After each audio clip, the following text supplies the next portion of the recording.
Eu queria apresentar aí o meu querido convidado de hoje, o companheiro Gilson Rodrigues, dos G10 das Favelas, um companheiro aí de Paraisópolis, para falar um pouco sobre a situação da comunidade. Como é que vai você, Gilson? Tudo bem? Olá, tudo bem? Aqui nós estamos num desafio muito grande aqui em Paraisópolis, de conseguir amenizar essa situação da pandemia, de acolher a população que mais precisa, mas também de saúde forte para essa batalha. Perfeito. Então nós vamos fazer aqui uma conversa com o Gilson, que é de uma comunidade, para quem não conhece, não é de São Paulo, tem tido uma importância muito grande no último período, foi palco de várias questões sociais importantes e agora, na pandemia, despontou aí como uma das comunidades mais organizadas aí no trabalho de união aí dos moradores para tentar mitigar aí os efeitos verdadeiramente desastrosos do novo coronavírus. Eu vou começar aqui perguntando para você, Gilson, como é que está a questão aí, como é que o coronavírus afetou a comunidade, principalmente na questão aí do desemprego, os doentes, como é que afetou efetivamente a população? Se puder fazer um comentário. A situação do coronavírus aqui em Paraisópolis, ela é uma situação bastante grave e ela afeta de diversos aspectos, no social, no econômico, no humano. Então, aqui nós estamos passando uma situação de realmente uma situação de descaso, de abandono, que a população se vê largada na sua própria sorte, né? Nós temos sentido, no último período, uma situação em que os governos não pensam em política pública especificamente para as favelas, e que as favelas têm sofrido bastante aqui por conta do descaso e da ausência de política pública que agora ganha maior visibilidade. O problema da pandemia, neste momento, ela evidencia os problemas que a favela vem sofrendo há muitos anos, que é a falta de infraestrutura, o crescimento desordenado, a falta d'água, as áreas de risco. Isso tudo está evidenciado mais nesse momento diante da situação da pandemia, porque as recomendações que são dadas para a população nas periferias, em Paraisópolis, nas periferias do Brasil, é praticamente impossível de serem feitas, porque está faltando água na favela, as pessoas moram de maneiras aglomerada, com casas pequenas e famílias bastante grandes, então por conta disso é difícil fazer isolamento, então a gente vive um problema muito grave, sendo abandonado pelo governo, da nossa própria sorte, e as pessoas começam aqui a ser contaminadas, as pessoas começam a morrer, e o que dizem para a gente que ainda é o começo, e ainda sendo o começo, a situação já é grave para a gente, né? Porque 34 mortes aqui já é bastante coisa para essa população que precisa de apoio neste momento. O que eu tenho visto é como se nós estivéssemos vivendo dois Brasis. Um Brasil que pode ter acesso ao home office, à sua quarentena, acesso à máscara e álcool gel, enquanto olha para a janela e vê lá embaixo milhares de pessoas lotando os ônibus, sem acesso à água, morando em cima do córrego, e onde a fome já começa a chegar. Então, nós precisamos criar uma condição no Brasil para que todos os brasileiros possam poder superar essa pandemia. Não que a gente vive um período onde nós temos um grupo de pessoas privilegiadas e um grupo que está sendo condenado a passar fome e morrer nas filas dos hospitais. Beleza. Você citou várias coisas aqui que a gente tem falado com uma certa frequência nas questões aí principalmente da quarentena, né? A principal recomendação aí das autoridades públicas tem sido ficar em casa. E isso é natural, porque diminuir a lotação ajuda a diminuir a infecção do vírus, mas como é que, no dia a dia do morador aí de Paraisópolis, como é que ele opera essa questão de ficar em casa? Porque, como você mesmo disse, o pessoal não tem direito a home office. Fora o pessoal que está desempregado, as pessoas que têm emprego estão tendo que sair para trabalhar? O pessoal está conseguindo ficar em casa? Como é que funciona isso daí? Concretamente, não existe essa situação de isolamento aqui em Paraisópolis, por alguns motivos. O primeiro, concretamente, é porque muitos de nós continuamos a trabalhar diariamente, nossa população, em sua maioria aqui, elas trabalham na área de serviços, então esses serviços, supermercados, farmácias, trabalhadores domésticos no geral, foram poucos os que pararam, muitos foram demitidos e aqueles que continuaram a trabalhar estão indo todos os dias. Não é à toa que nós estamos vendo os ônibus e metrôs lotados. É o povo da periferia que está tendo que trabalhar, enquanto muita gente está em casa curtindo a sua quarentena como se estivesse de férias. Então é uma realidade diferente aqui para nossa da nossa população. Ainda assim, as pessoas que foram demitidas e que estão, em tese, podendo ficar em casa, elas ficam numa condição bastante complicada, porque as casas são pequenas. Quando está calor, está muito calor. Quando está frio, está muito frio. Família, muitas vezes, com muitas crianças. Então, essa tensão de ficar em casa, ela gera outras tensões na comunidade, seja com relação à violência doméstica, violência com relação à criança. Então, ela gera conflitos de alguma forma, é o que a gente tem percebido aqui, o aumento disso, né? Ao mesmo tempo que não se tem uma condição que garanta que a pessoa que precisa fazer isolamento possa fazer. Aqui em Paraisópolis, nós criamos uma iniciativa que são as casas de acolhimento. Nós ocupamos 2 escolas aqui da comunidade, reformamos, e nós estamos abrigando pessoas que estão testando positivo para que elas possam fazer o isolamento nesse espaço. Fora isso, não, é praticamente impossível fazer isolamento aqui, porque são 100 mil pessoas. Se fôssemos uma cidade, estaríamos entre as 300 maiores do país, ou seja, o desafio é muito grande. Ainda assim, a população, mesmo diante de tantos casos aqui em Paraisópolis positivos e dessas mortes acontecendo, a população ainda não conseguiu fazer um processo de mudança de comportamento. Então, a gente vai nas ruas, as ruas estão lotadas, o comércio continua aberto. Então, mudar comportamento é muito difícil numa situação que falta para a gente uma liderança política que assuma as rédeas efetivamente na pandemia. Então, está todo mundo pensando em eleição, esquecendo o povão na rua. As pessoas ficaram na cabeça de que a situação do Covid-19 é uma situação em que só vai pegar rico e pessoas que viajaram por exterior e que é apenas uma gripezinha. E quando você vai olhar no número de mortes, faz um recorte, você vai ver que são as pessoas da favela que estão morrendo e são os negros da favela que estão morrendo. Então, quem mais precisa de ajuda neste momento sequer tem uma comunicação específica para ser tratada sobre o tema. Então, nós escutamos temas como lockdown, escutamos expressões como home office, quarentena, ou que vai faltar um tal de um respirador. São termos que no cotidiano da população nem todo mundo entende o que é isso, né? Se fossem claro para a população e falasse, olha, tem que ficar em casa, tem que se proteger, porque você vai para o hospital e mais uma vez vai ficar na fila por horas, talvez nem fila possa ficar, e não vai ter respirador, e não vai ter leito para você, e você acaba morrendo na porta do hospital. Talvez a população estaria mais consciente, ou estaria mais atenta dentro da medida do possível, buscaria se resguardar mais nesse contexto, mas a política concreta é de que as pessoas têm que voltar a trabalhar rapidamente, que as pessoas têm que circular, que é só uma gripezinha, e as pessoas estão se contaminando e voltando para casa e contaminando suas famílias, principalmente os mais idosos e doentes. Certo. Você falou várias coisas aí que eu queria, se me permite, a gente ir mais a fundo nessas questões. Você falou que primeiro não há política pública na comunidade nenhuma. Isso a gente viu que é assim mesmo. Nas favelas parece que o Estado simplesmente não chega lá, e quando chega é para causar, não é para fazer coisas úteis para a população. Porque quando chega ao Estado, é uma situação de repressão, é uma situação em que a comunidade é tratada como um delinquente marginal. Nós estamos vivendo uma situação da pandemia agora, mas ainda nem saímos do luto do assassinato dos 9 jovens que foram encurralados, pisoteados e mortos pela polícia em 1º de dezembro. Então, esse tema está esquecido pela pandemia, mas quem perdeu seus filhos não esquece, a nossa comunidade não esquece do que aconteceu, ainda mais em que a alegação principal foi legítima defesa.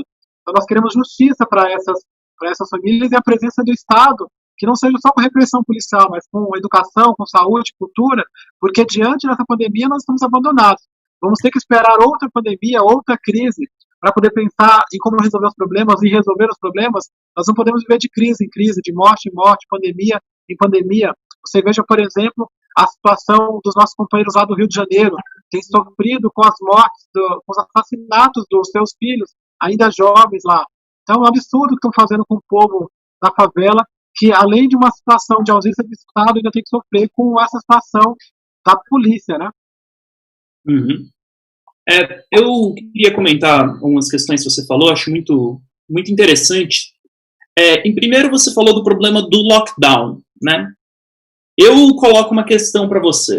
O lockdown, que eles dizem, o tal isolamento forçado, seria basicamente proibir todo mundo de sair de casa.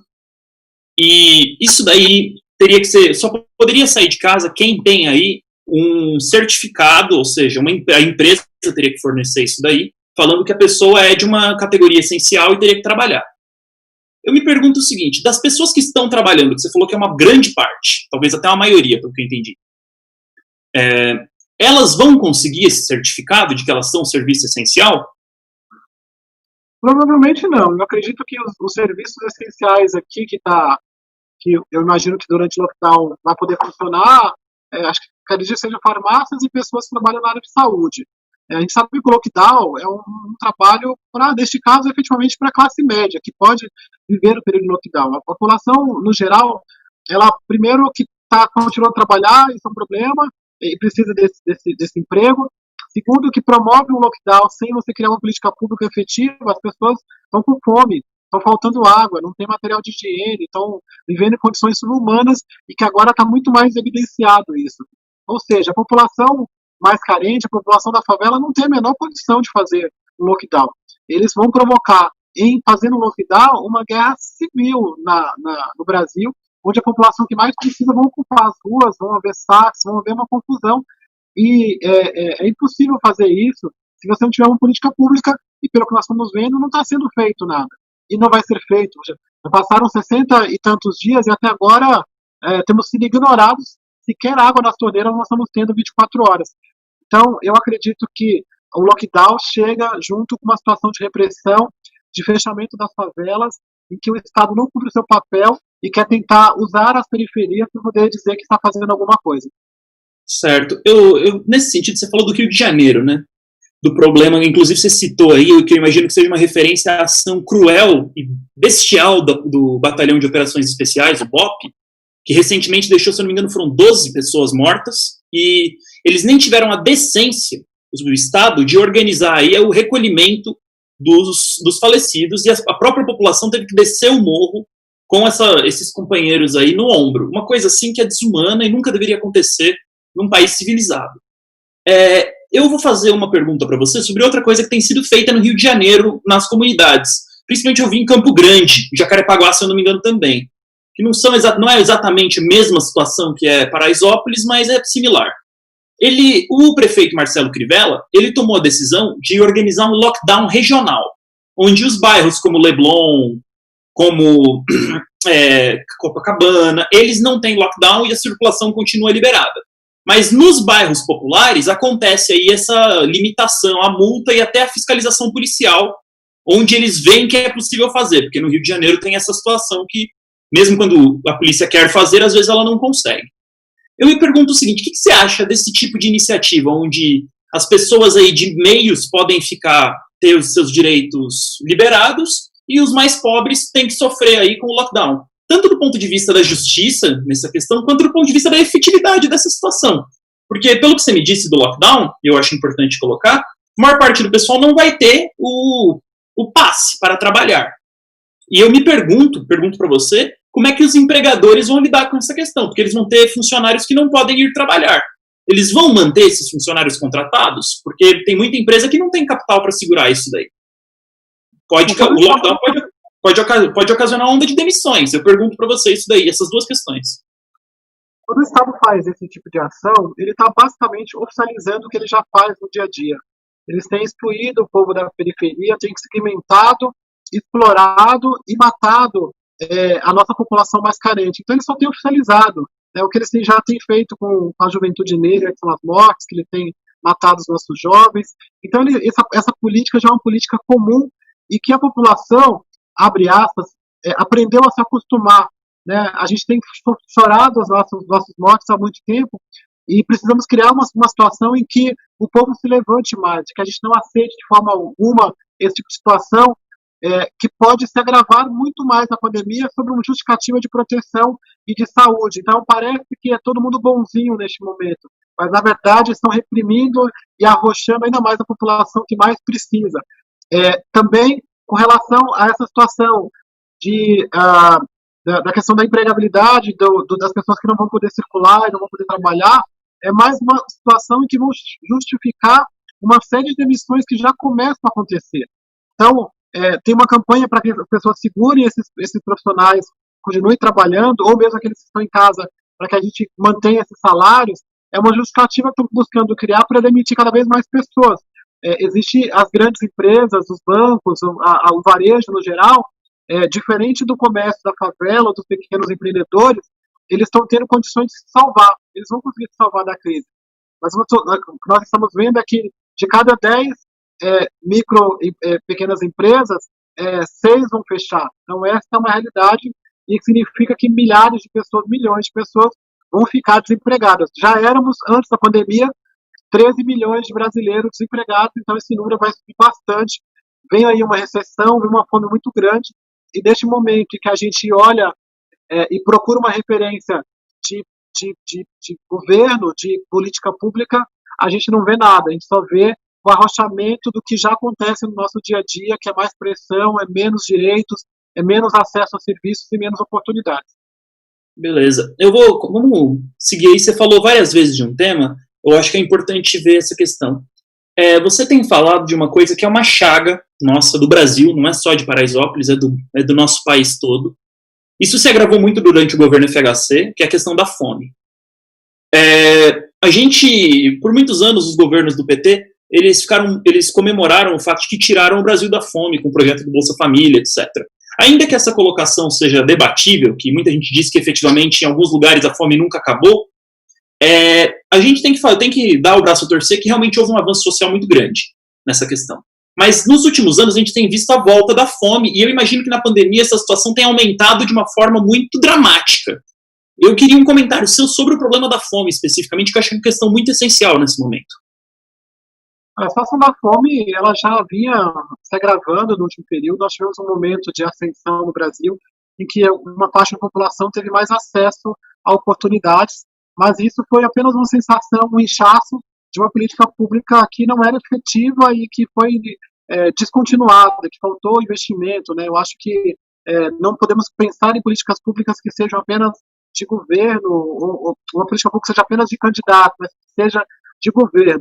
Então a fome sempre esteve presente na vida da população, principalmente a população mais periferia. Nós tivemos no último período um momento de ascensão, de melhoria das comunidades, mas sempre tem a periferia da periferia, que é aquela pessoa que, mesmo com algumas oportunidades, não consegue ter acesso, seja por conta de escolaridade, seja por conta de uma série de questões que estão mais ligadas à questão humana e social. Então a fome, ela vai se agravar. A nossa sensação aqui, nós temos distribuído através do programa chamado Mãos de Maria mais de 10 mil marmitas por dia. Né? Nós distribuímos no mês passado 20 mil cestas básicas. E Paraisópolis é uma comunidade nordestina. A população não quer viver de esmola, ela não quer ter que vir pegar marmita todo dia nem cesta básica. As pessoas querem ter oportunidade de trabalhar e ser agente da sua própria transformação. Mas, infelizmente, a gente vive essa situação e que nós percebemos que com o tempo vai se agravar. Nós tivemos hoje reunião dos presidentes de rua, que é uma metodologia que nós fazemos aqui em Paraisópolis, que a cada 50 pessoas nós temos um morador voluntário, que é o presidente da rua, que cuida dessas famílias. 85% deles estão desempregados e estavam trabalhando antes. Então é um recorte muito alto de pessoas que estavam contribuindo com a economia no geral, estavam contribuindo com a renda da sua família e que agora não tem emprego e vão precisar comer. Então a situação da fome, ela já é grave, ela houve um período de melhoria, um inchaço, que nós chamamos assim, e depois um retrocesso bastante grande, que agora, na situação da pandemia, vai se agravar bastante. Você falou que 85% dos presidentes de rua estão desempregados e foram demitidos recentemente. Isso daí é uma média mais alta para a comunidade? Ou qual que é exatamente? A minha sensação é que é uma média mais alta para este momento, né? Nós estamos considerando que chegar numa média tão alta quanto essa, na comunidade no geral, talvez no Brasil a gente possa chegar a uma parcela gigante da população de desempregados, já era o número 13 milhões de pessoas desempregadas no Brasil, é muita gente, pode ser que isso dobre. Então é uma situação bastante agravada. Em Paraisópolis nós temos um agravamento ainda maior, porque 21% da população que trabalha no nosso comércio local. E o restante trabalha na área de serviço, como diarista, ou são ambulantes, ou são pessoas que dependem do trabalho diário para sobreviver. Essas pessoas, com a quarentena, elas são obrigadas a ficarem sem trabalho. As diaristas, o que faz se não estão sendo chamadas para trabalhar, ou os ambulantes que não estão podendo circular por aí? A situação se complica bastante. Então, é possível que nas favelas, com o recorte que nós temos de profissionais liberais, autônomos, esses profissionais aumente um pouco maior, que o índice na favela de desemprego seja muito maior do que em geral no Brasil, na população do Brasil. Correto. Você colocou uma questão que eu acho muito importante, porque a gente vê que existe garantido na CLT um conjunto de proteções sociais que salvaram aí, numa grande medida, vários trabalhadores que estão aí numa camada social um pouco acima, que é o pessoal que tem um emprego formal, que recebe salário e que tem licença em casos de, se a empresa parar de trabalhar, se o cara não for demitido, ele continua recebendo. É o que diz a lei, e em geral, quando tem carteira assinada, principalmente nas grandes empresas, isso em geral, é seguido, em algum grau. Agora, existe um extrato da população que é cada vez maior, que simplesmente não tem carteira. E, portanto, falta aí direitos fundamentais básicos, que, por exemplo, é a licença de saúde. Eu imagino que você colocou o pessoal que está desempregado, que é diarista, é um caso clássico. A gente ouviu vários casos, principalmente militantes nossos, vieram reportar isso daí. Nós temos trabalho em várias comunidades no país e eles estão colocando esse problema vira e mexe. De que pessoa trabalha aí fazendo o serviço num apartamento, na casa de uma família de classe média que simplesmente não está mais pagando. E ela recebia um salário X, o salário zerou da noite para o dia. Isso é uma questão muito importante. Eu pergunto o seguinte, o governo federal tirou uma medida aí que foi o auxílio emergencial, que são R$600.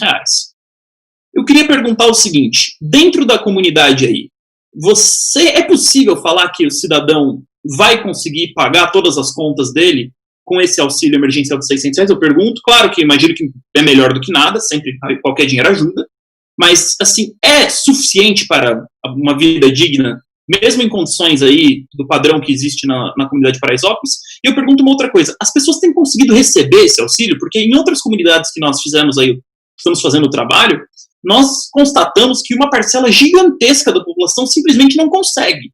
Ou porque o auxílio é negado por motivos dos mais absurdos. Eu cheguei a ouvir que uma família teve os dois chefes de família tiveram aí o auxílio negado porque o governo federal não conseguiu descobrir qual era o sexo das pessoas. Uma coisa assim que era totalmente absurda. E nessa brincadeira a pessoa perde um mês aí do auxílio emergencial que ela precisaria receber. Eu queria que você falasse um pouco sobre esse problema do programa do governo de auxílio emergencial. Em geral, os programas do governo têm sido ineficientes, burocráticos, demorados e não resolvem o problema, né? Você pega todas as esferas do governo, tem sido muito difícil esse trabalho, né? A população tem se sentido meio que cobaia. Aqui em São Paulo, por exemplo, nós temos ações, por exemplo, fechamento de rua, de rodízio instalado, de situações que geraram cada vez mais aglomeração e contaminação. Então, falta planejamento para as iniciativas do governo para que possa, de fato, atender a população que mais precisa. No caso do auxílio emergencial, nós tivemos acesso às famílias que têm o Bolsa Família, elas conseguiram receber por uma situação de cadastro estava mais ou menos resolvido, mas uma boa parcela da população ainda sequer recebeu. Existem 5 milhões, por exemplo, de brasileiros, segundo o que nós vimos, estudamos, que ainda não sequer recebeu a primeira parcela. Ainda assim, tem outros brasileiros que estão tentando esse material, estão tentando esse acesso e não estão conseguindo. É uma fila de espera para uma tal de análise que nunca é analisado. Ao mesmo tempo que você vai para os bancos, você olha para as filas que estão acontecendo lá, parece que são as filas da morte. E as pessoas ficam lá durante horas, não conseguem resolver seu problema, se aglomeram, se contaminam e voltam para casa e contaminam a família. Ou seja, é um absurdo que está acontecendo com a população, é um absurdo o governo lançar uma iniciativa para oferecer R$600 que não paga boa parte da necessidade da população que precisaria ficar em casa, recolhida para poder fazer isso.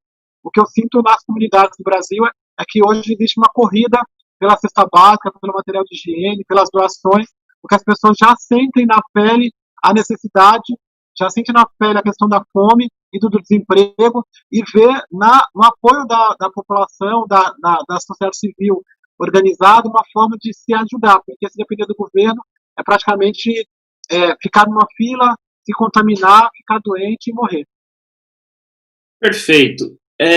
A gente tem mais algumas coisas aqui que eu queria comentar com você.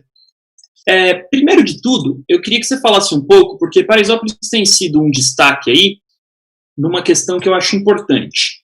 Vários setores dos movimentos sociais colocaram o problema das manifestações aí nesse último período. várias foram desmarcadas, até o 1º de maio, que é uma manifestação tradicional dos movimentos sociais, etc.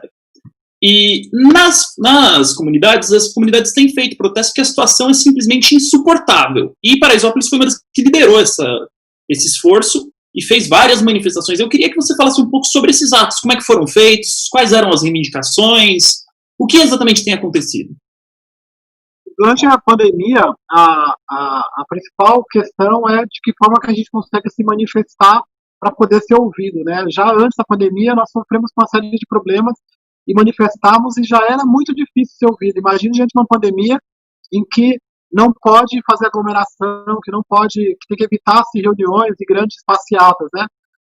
Então nos tira, neste momento, uma situação que é o nosso forte principal. Não dá para parar Giovanni Gronchi, não dá para parar a Avenida Morumbi. A princípio nós pensávamos assim, mas se a gente não parar, dificilmente as pessoas vão saber o que está acontecendo aqui, que as pessoas estão tendo necessidade. Então nós decidimos criar um conjunto de manifestações, mas fazer ela manifestação organizada. Então tem que ter distanciamento, tem que usar máscara, tem que usar luva.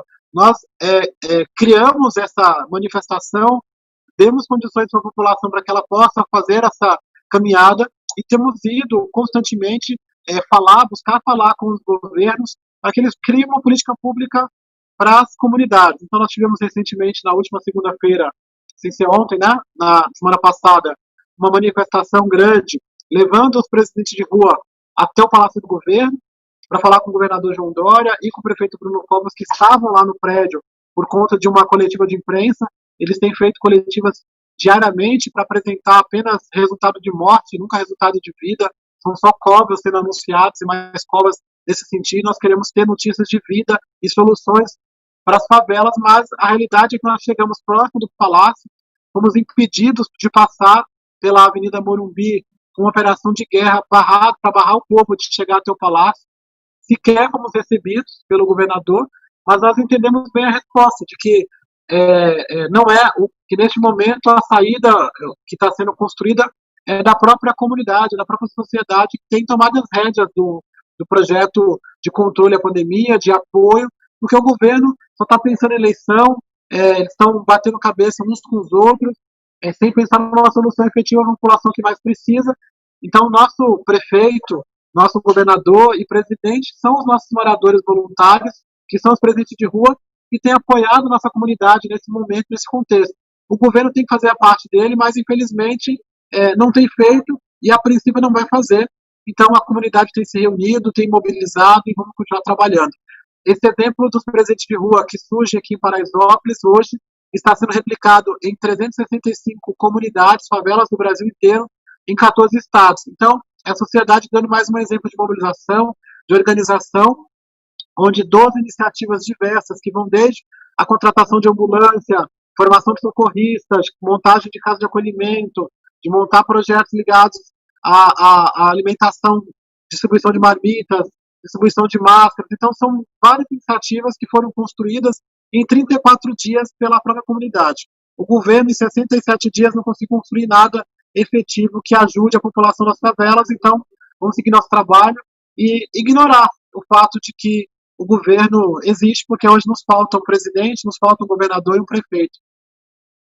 Perfeito. Você colocou várias questões aí que eu acho que são muito importantes. Primeiro, essa questão, eu queria falar assim, como é que é? É uma questão que a gente concorda muito plenamente, vocês falaram. A princípio, vocês pensaram, não dá para parar aí a avenida por causa da pandemia. Mas aí vocês olharam, o que na minha opinião deveria ser olhado por todo mundo. E se ninguém parar, se ninguém fizer alguma coisa aí, se não protestar, a gente não vai conseguir nada. É muito confortável para eles nesse momento. É muito confortável fingir, mentir, porque eles estão mentindo na televisão dizendo que está todo mundo fazendo quarentena.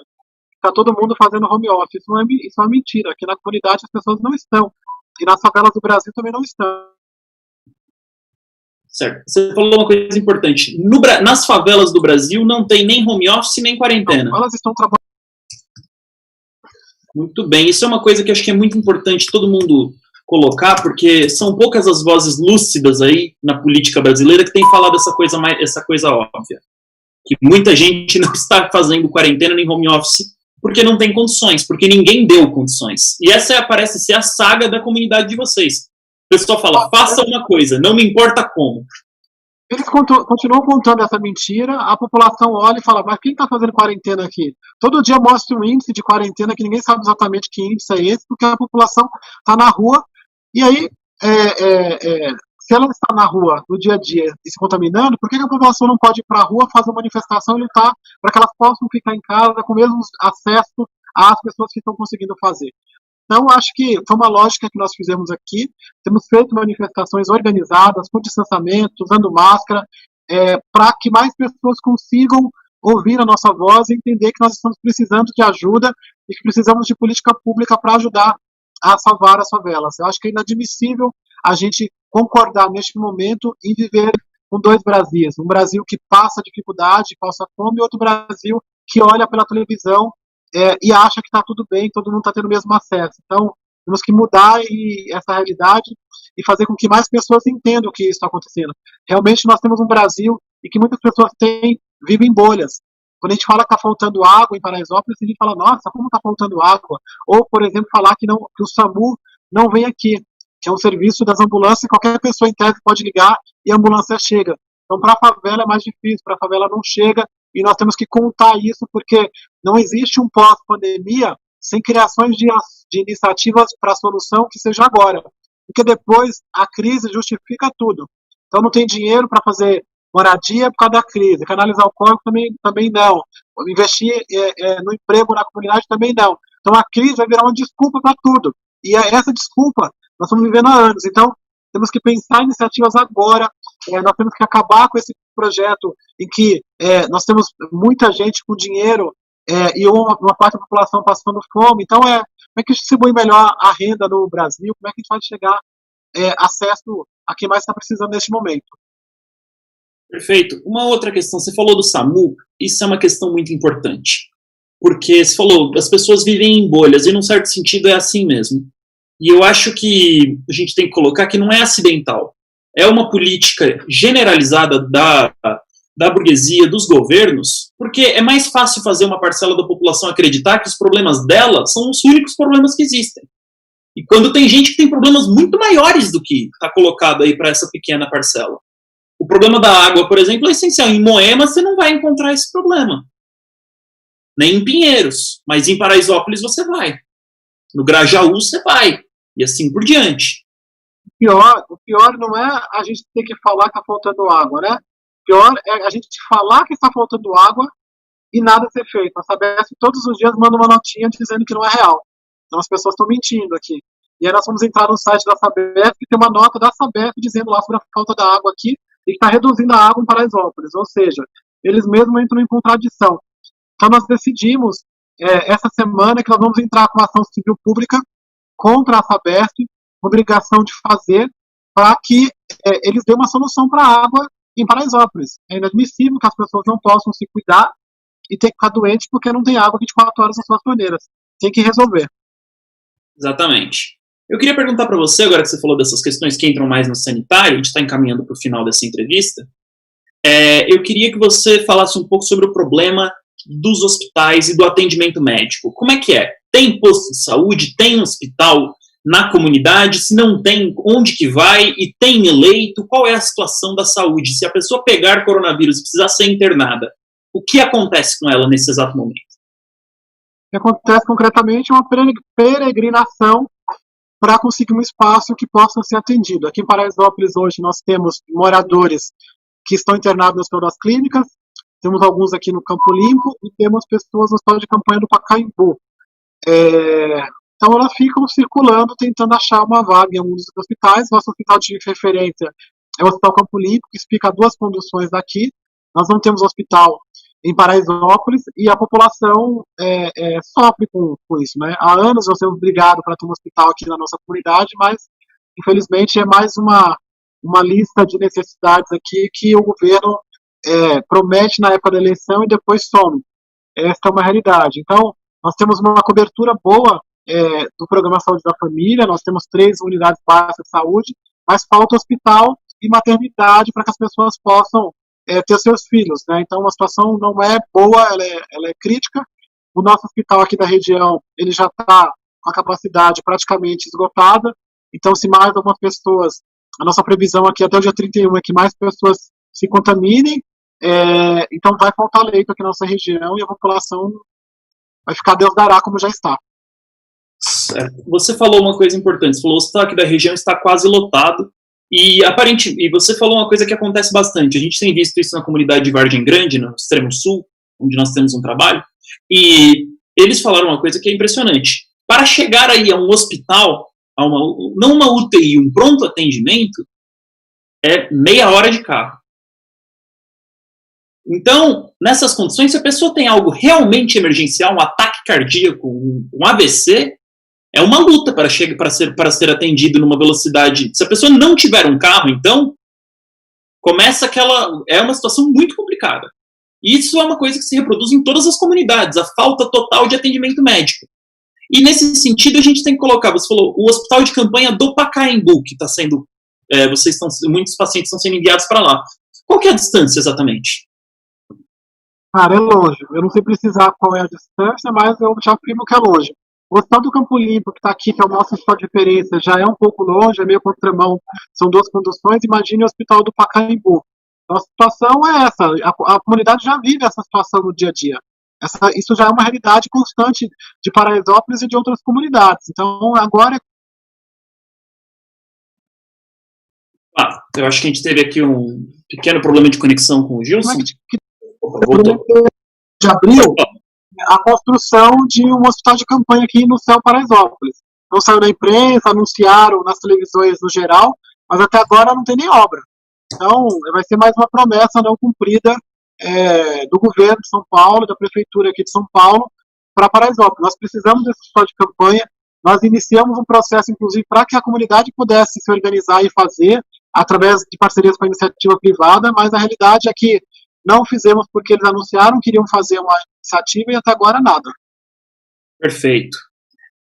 Então, Gilson, a gente deu aqui o horário do programa, eu queria agradecer muito a sua presença.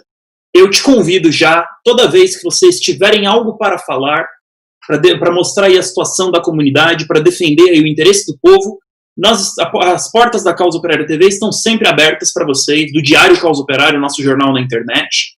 Vocês têm nosso telefone, vocês sempre podem chamar aí, que nós estaremos prontos a responder aí, para ajudar aí nessa luta para fortalecer essa comunidade. Eu queria agradecer muito a entrevista sua. Daqui a pouquinho a gente tem outro programa, vou falar daqui a pouquinho, mas a gente vai publicar aqui uma versão impressa dessa entrevista também, eu envio para vocês uma transcrição, que acho que é muito interessante também vocês divulgarem.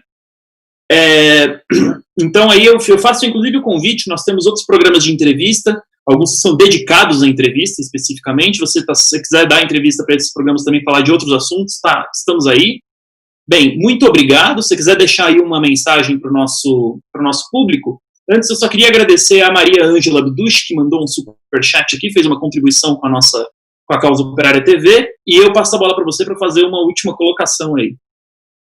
Quero agradecer a vocês da Causa Operária pela oportunidade de podermos falar aqui nesse espaço. Acho que a minha recomendação no final é pedir para que a gente possa se unir cada vez mais, para que a população brasileira tenha que sofrer menos nessa situação de pandemia e que a gente não viva dois Brasis. Você que pode apoiar as causas das favelas, que apoie nesse momento, porque a sociedade civil está tomando as rédeas dessa pandemia, porque existe um bate-cabeça entre os governos que só tem pensado na eleição e esquecendo o povo na rua. Que a gente possa ser solidário um com os outros e que a gente possa se ajudar. Muito obrigado.